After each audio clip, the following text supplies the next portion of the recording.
نہ نکال سکتے. یہ میرے رب کی قدرت ہے کہ میں نے دشمنوں کو پیار بھرا محبت بھرا دل دے دی, سب کو ایک کر دیا.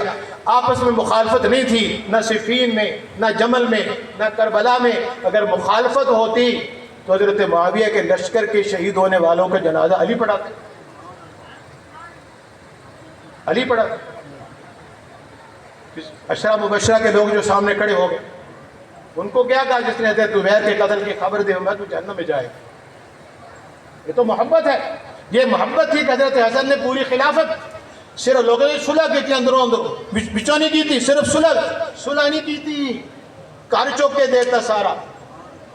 اگر صحیح نہیں تھا تو قرآن کا عد الامانات الی اہلھا, اگر وہ اس کے اہل نہیں تھے, سارے مسلمانوں کے خلافت کے اہل نہیں تھے, تو پھر مجرم تو وہ بنتے ہیں جنہوں نے دی ہے.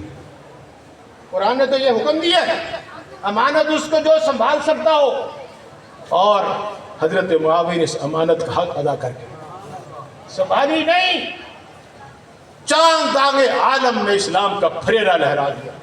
اور یہی پیڑ دشمنوں نے, اور وہ پیڑ اسی بھی ہم درد بنے ہوئے, انہوں نے کہا تسلی جن جانے جو چول تے لبڑ گئے نا. وآخر دعوانا